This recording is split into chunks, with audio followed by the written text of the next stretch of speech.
Hello everyone. So today we're here with Lauren. Hi everyone. And we are going to demonstrate the importance of doing a good consultation before you get involved with a new client on a first time service. And actually, I really recommend for people to do this all the time. As you get to know your clients more and more, you can skip some of the questions because you will know what they love about their hair, what they hate about their hair, like challenges, things like that. But I always recommend for people to go through the consult. Like, are you looking for a change today on a scale of 1 to 10, blah, blah, blah. I'm going to get into the details of those questions because it's so easy to get into a rut. I can't tell you the number of times I've had a new client come into my chair and I ask them always, like, why did you leave your last stylist? I don't care who it is. I don't want to know what salon they're from because I don't want to hear anything bad if you have anything bad to say about them, or good. Like, well, you can tell me who it is if it's good, but I don't want to get into that chit chatter that's not necessary when you're talking about their hair today. And I always do ask, so why did they leave their last stylist? And it's not uncommon for someone to say, well, I was just looking for a change. And when they talk about change, it's not change in personality. They were looking for a change in their hairstyle. But it's so easy when you have seen this person 3, 4, 5, 6, 7 times 2 years later to just keep doing the same thing when they want something new. So if you just ask them that at the start of every appointment, are you looking for a change today? Just that one simple question can keep someone in your chair for years to come.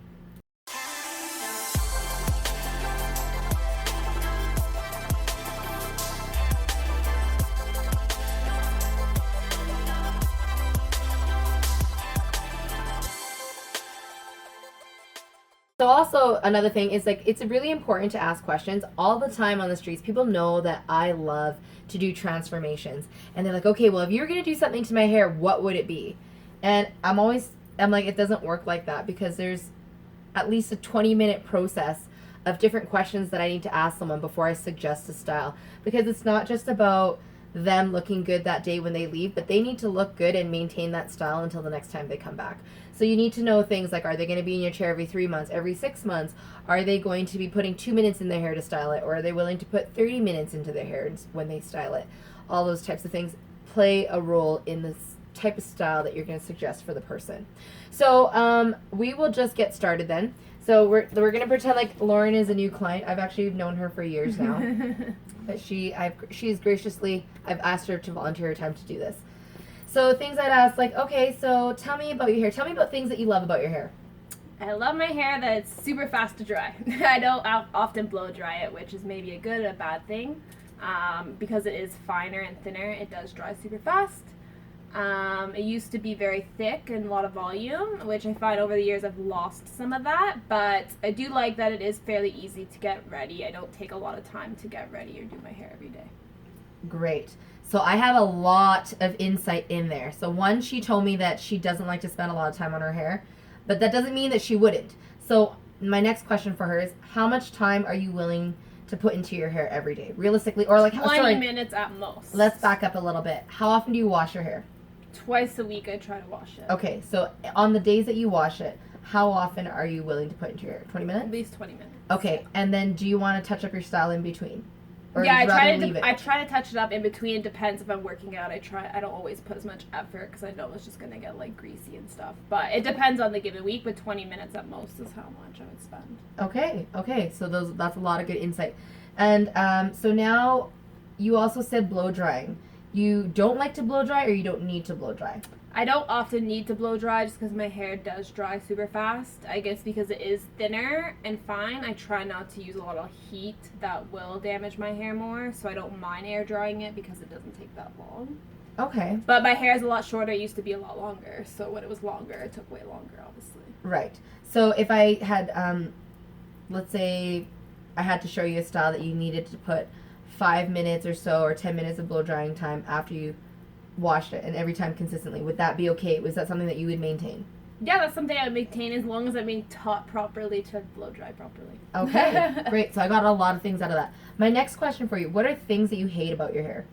I find that because my hair is fine, it does get greasy very often. I have to change up the products I'm using because I feel like my hair creates like this dependency and gets really used to it, and it still creates the oil even with using dry shampoo. So that's probably like my number one biggest complaint about my hair, and that it is fine, so it's a bit more limp. Like I don't find it has a lot of body or dimension like some people do. Okay. Those are the two biggest. So if we could give your hair more body, is that something that you want, like, that you could? That you Yeah, wanna it'd be see? nice to switch it up because I do wear it more straight, but I mean to wear it more like wavy or naturally, like that would be a nice option. Okay, so you have some natural wave in your hair. Yes. Is it pretty wavy? Now that it's shorter, it's not as wavy as it used to be. Do you like your wave? It's like straight then wave, so it depends. I guess I would have to use more product for it to turn out to be the wave that I want. If I just let it air dry, it's definitely not. Okay, but would you wear it wavy if it was the way that you wanted to Yes, wear wave? I would rather actually wear it wavier. Okay, so now that opens me up. I know she likes it's flatter here. One of the things that are on my mind is like maybe I'm gonna suggest a perm.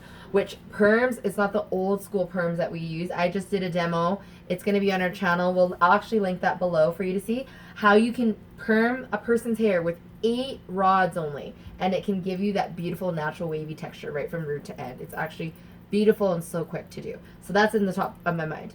Okay, so now you said your hair gets really greasy. Do you touch it a lot?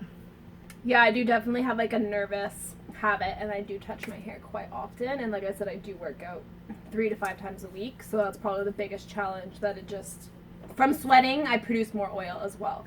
Okay, and now you've mentioned a couple times about needing to switch up your products. Like, how often are you switching up the products? What are you using right now on a consistent basis? What is in your total regime that you ever have? And kind of like that you don't need to tell me brands necessarily. I'll ask if I have questions about them, but just go. I use a volumizer. I use hairspray. I use this for this, and like. So I switch between 3 hair brands usually. So I switch between Nven. I have an all natural products that I use as well. And then the other one I use as well on and off is Pureology. So I usually just switch it up every like season. When I find that my hair is not getting the same results, I try to switch it up, and then I find it's more effective again. I don't know if that's just my hair personally, but I just find I have to mix it up every once in a while to really get the effectiveness from the products because my hair just gets really used to it.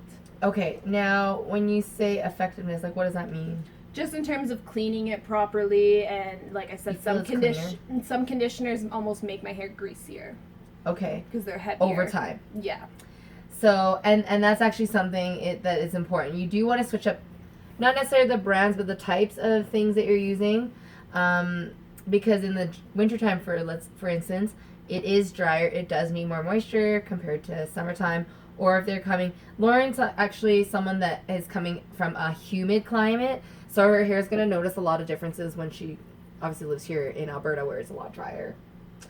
So, but my question for you is, like, what kind of products are you using? Like, are you using a volumizer, hairspray, shampoo and conditioner? So obviously? I use shampoo and conditioner. I use, like, a after wash spray, like a leave-in conditioner. It's like a defrizzing product, and that's about it. Okay, so pretty quick. And now, tell me... And dry shampoo, obviously. Dry shampoo is a godsend. So tell me about your personal life, and I don't mean relationships, I mean activities. You said you like to work out. Are you swimming? Are you running? What kind of activities are you getting into? So high intensity workouts and yoga. So the high intensity workouts and cardio are often the ones where I sweat more. Yoga I can often get away a little bit more easily in terms of getting between washes and styles. Okay, and so when you work out, I'm assuming it's important that your hair needs to be able to hit a ponytail? I mean, I just throw it up. Now it's really short, but I don't often wear it in a ponytail as often anymore. So it's not as important to you. Okay. And now with bangs and layering around your face, what is your opinion of them? Do you love them, hate them, no opinion? I mean, I'm indifferent. I mean, like I said, I'm a low maintenance person, so I don't want something. I've had the bangs before and I love, but they grow fast, so that's the maintenance factor. In terms of having like the more layered pieces at the front, I don't mind, because again, I don't change my style drastically, but I do want to do something a little bit different every once in a while. Okay. So now, I just want to point out a quick thing before I ask her next question, is that she already knew she didn't really like bangs because of the amount of maintenance. Now, if this person is new to bangs and says, oh, I don't like to put a ton of time in my hair, then I'm going to ask them, like, are you willing to put in a couple minutes every day? Because bangs don't take a long time. but they definitely take consistent effort. I'm washing my bangs every day. So the person says no, then I know I'm not going to suggest a style that needs that kind of maintenance. So, so you did say you like to change your hair. Not often, but often enough. How often do you like to change your hair? I tried to change it up like once a year at least. So about a year ago, I chopped off quite a few inches. Now it's probably in middle length of what it was when I first got it cut. Other than that, I haven't really experimented much with color yet, just because, again, I know it's something that would require consistent maintenance that I'm not sure if I can really commit to a certain color or look yet. So that's why I try to play with the look a little bit. Right. My next question for you is, how often is realistic for you to be in a salon? So before, I used to come in once a season, so that'd be every 3 to 4 months. But because my hair is finer and prone to more damage, just because it is a drier climate here, now I have to come at least like 6 to 8 weeks. Okay. Okay. And let's say in the realm of color, let's say we did it, and on the days of your color appointments, would you be open to getting your colors every 6 to 8 weeks, or is it something that you would do once every while? Yeah, once every while. Again, I'm very low maintenance, so something that would still grow out, but it doesn't look terrible. Okay, so then that tells me a lot, like right there, I can, from color suggestions, I'm not going to make her red or a solid where she's going to have like a line of demarcation. I'm going to give her some type of shadowed root maybe, something a little closer to her natural, easy to maintain, something that's not going to really have a harsh demarcation line of any sort. So now I want to know about how you holiday. Do you holiday lots? No. Okay. Well, not in super hot climates. Okay, and that would be it. So let's say I have a couple clients that are snowbirds. I know that they're spending 6 months of the year in hot sun. I'm not going to suggest maybe for them to get bangs necessarily, because these things in like sweaty climate is disgusting. Also, if they're in the sun a lot, I always want to know about what they're using for hair care out there, because if they're having color, they need to wear a hat, or if like, you know, if they're going to be in the sun a lot, I'm not going to suggest a color that is high fading, like red or any of those funky fashion colors, right? All of these things you need to consider, and you can get a good idea of what would fit into their lifestyle when you're just asking lots of questions about their lifestyle, and you can get into the psychology of your client really well. So these are things, let's recap what we've talked about. She wants a little bit more body in her hair. She wants something that's easy to do, that she doesn't have to style all the time. She's willing to get her hair trimmed every 6 to 8 weeks, which is fine. So I can suggest things that have shorter layers, or like maybe even a bang if she wants to be able to do it, because she's willing to come and maintain it. If she says, I'm not setting foot in a salon for 6 months, then I'm not going to suggest something like that. I'm going to keep something maybe longer, less layers, more weighted, so that it's just easy for her to style. I might suggest a perm because she likes her natural texture. Maybe we talk about when let's say someone says that they're a change agent. They love to change their hair all the time. And let's say she comes in, she's like, okay, well, I'm just kind of open to color, but I don't want something really high maintenance. So maybe this is her end goal, like that, to be super light all over. And she's a change agent, and she wants to have it different all the time. So I'm going to say, okay, well, let's do this color in stages. Maybe the first time we do your color, we can just put in something like this. I'm just picking something that's similar-ish. Right, where we can just start adding lighter pieces throughout and keeping some of the dark at the bottom, and then we can eventually just keep adding blonde, and you're going to get to your end goal. But maybe we spread that out over 2 or 3 appointments, so that because she has this inner need for change, she's going to get both of those filled at the same time, all while hitting her goal. A really important question that I like to ask people is, if you're going to wake up in 6 months or a year, and you're going to look in the mirror and you're going to say, oh my God, my hair is just so beautiful, what does it look like to you? I think I need it to be growed out a little bit, more of a like lob style. And so like longer fuller at the like front, and then a little bit shorter at the back, and then fuller. So not necessarily a lot of volume, but just definitely like fuller, and then like wavy. Wavy. Okay, so like, and that is such a key question.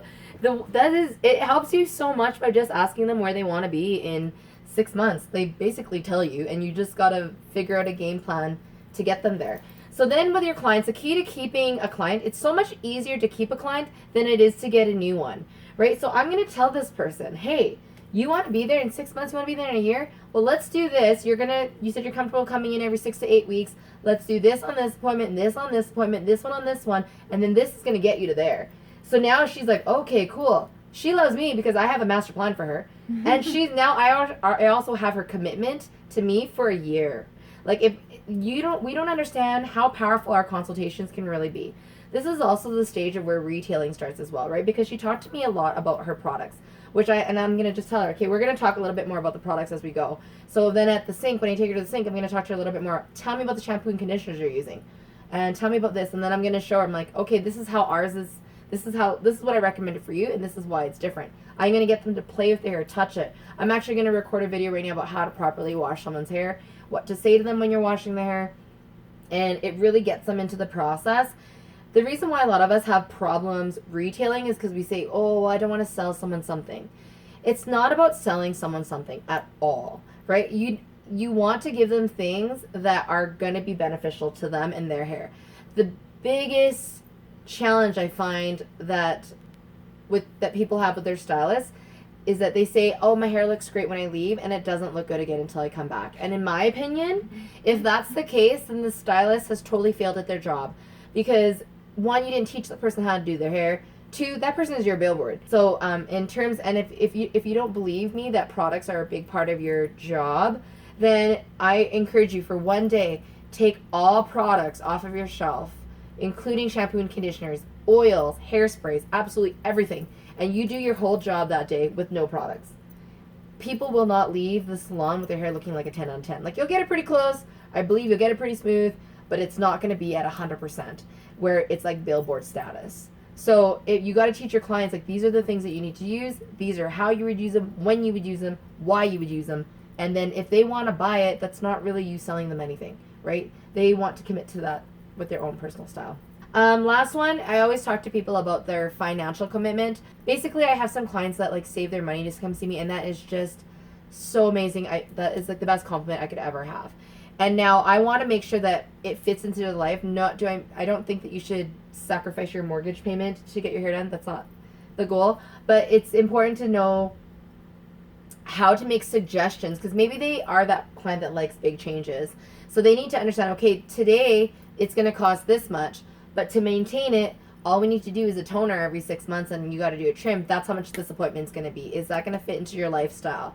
Because, and they can agree or they can disagree. They can be like, oh, that might be a little bit steep still. So then you rack your brain. Okay, well, instead of doing that, maybe we can do it this way. Because then instead of having to do a balayage every 6 months, I'm only going to have to do a partial foil. To you, it's going to look fairly similar. And then every once a year, maybe we put a couple highlights down here to give it that same kind of brightness. And that decreases the appointments from this much to this much. Would that work? And the client will feel so loved that you're working with them and in their budget. The people don't mind spending money, but they just don't want any surprises. That's the biggest thing, right? They need to know what they're getting, and people of any industry will pay for value. So whenever I'm shopping for something, I always kind of say, okay, well, this one's a little bit more, but it has all these extra features. How much do those features mean to me is basically it. And at the end of the day, if you are doing what you can to work with that person, they're going to continue to come back to you because of just that mutual level of love and respect. When a client says she doesn't want to try color, but she's kind of open to it, maybe you can suggest doing something subtle that's a demi. Just kind of like suggest ideas. You can send photos to people. Like, I do that to my clients all the time. Like, hey, I had this vision. Maybe you're going to like this color. And I kind of just start to break them into the color. Colors do come to me. I'm like, oh, this would look great on you. What do you think? Get them involved in the process, and then they'll be a little bit more open to change. And sometimes it takes a little bit for them to get comfortable. But baby steps. Baby steps. Yes. So if you have any questions, I think that's all that I have for right now, because usually there are other questions that you can ask them. Basically, cover their lifestyle, cover their pocketbooks, cover how often they want to come in to maintain it, all of those things that they love and not love. Oh, okay, no. One other one, history. Yes, okay, history, and also on a scale of 1 to 10, 10 being you leave here today with pink hair, 1 being a trim, where do you sit on that level? 3. 3. Okay, no, but this is actually one of the most monumental questions that I ask everyone. I don't know how I forgot it, because it tells me right away how much of a change to suggest to her. Because if I, all of a sudden, let's say she's a 10, and all I do is like, let's cut bangs, she's like, man, Jessica is boring. I'm never going to see her again. and let's say she's a 3 and I'm like, let's do pink. She's freaked out and she's never coming back again as well. Right? So you got to give them that range, give them what a 10 is, what a 1 is, and then get them to pick, and then from there you have a good idea. If she says 5, I'm like, okay, how open are you to losing length?